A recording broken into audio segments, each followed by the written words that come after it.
Ndamuka muna sindu kudama faera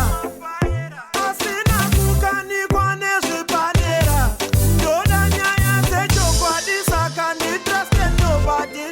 ndiendeseiwo kuna gonyete namaki nyaya papasistopu iyo inasiyana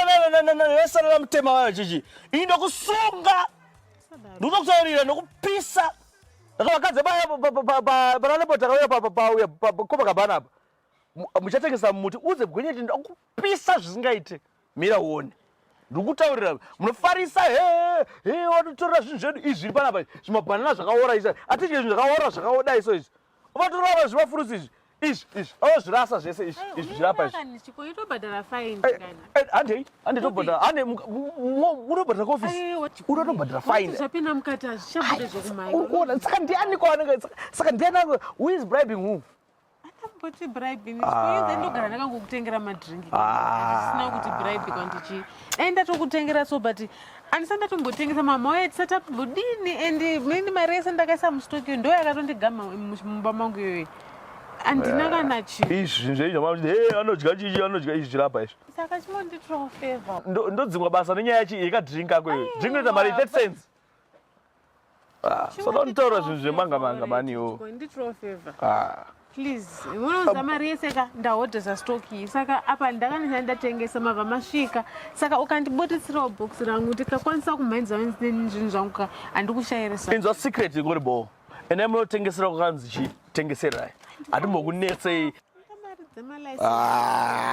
mari dzemalaiseni ndiri kuzviona kuti mukanganisa basa ka nditirawo favor alright who is bribing who aiwa nzwaunzwe ka ukakwanisa kuti ndibude nebox rangu irika ndikatitengese handizokushayirawo something inzwa ka kuyo uri kuya nezvimazambia izvi uri kuenda nhamo here it's uniform bvise titi ndiri kunza kubata munhu ndiri kunza bata vhenda musadaro kana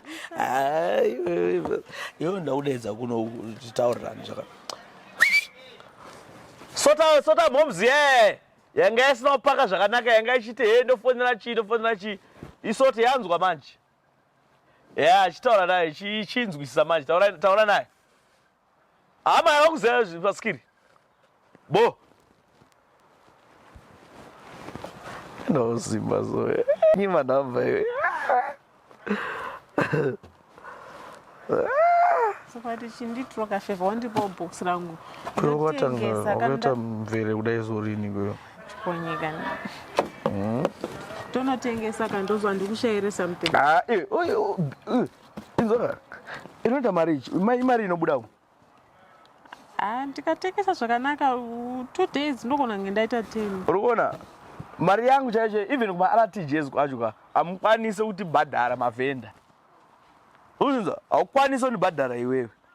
saka dai ndaingouya kauita chivhenda kana zvichibhadhara maningi zvemunonyeberana zvikunyeberana zvitakura uratiendako then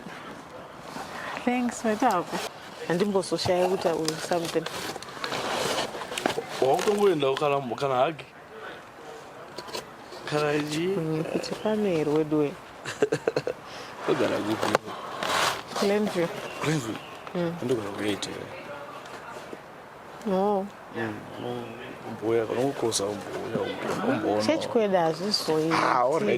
aiwo mira chikonyemira kanimira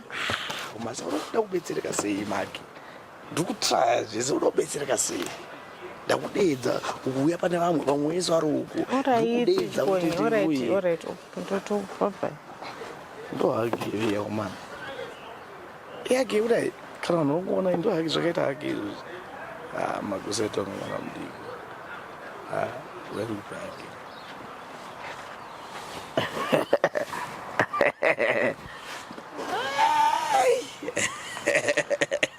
asi chikonyetosvikawo kuti chidaiso ana mutema vaitora zvese mari zvinhu zvedu zvese vaibva vabata ndoti pamwe chikonye achandinzwisisawo since tazirana makore akawanda but newo wakudai so matanga futi namai tiri kuona mazuva ano uri kuiziva mulockdown tinenge takangogara tine nzara tese tikanzwana nawo zvingatedza kufamba mushe inzoeka imimi kana musati zvekudai soka ende munotengeserwa pamanganzi mutengeserwe uzvinzwa matanga zvima zvokuchema-chema zvokutaura tikambogara pasi tese tikati association yedu yemavhenda nemiwo mapurisa totaudzana inzwaka kanzuro ine mabylaws ine malaws anoitika zvinhu zvese inzwaka magi ndonyaya dzisingawirirani nevanhu izvo zvatotanga dhiri redu saka tawirirana kuti chiyapa aiwa tawirirana kuti chii zvakunetsa manje inini handichanzwisisa chingouya ndingoitira panapa ndingopedza panapa uyika matauro zvawakutaura izvi uri kuchinjira pfungwa panapa aiwa chingouya chikwereti zvinonetsa zvinhu ndinobvunza ndichiti chii aiwa mbakikani ndofamba ndichingodai so kuti ndirarame I think zvitori nani ndiripota hangu kuTransparency International Zimbabwe kana Zimbabwe Anti-Corruption Commission because ndo basa ravo kairi ndo maissues avanodhila nawo chawe waya tiri kudzvanyairirwa semavhenda ndikanoripota mastai vanhu vacho ndovaziva vanotondibatsira hapana kana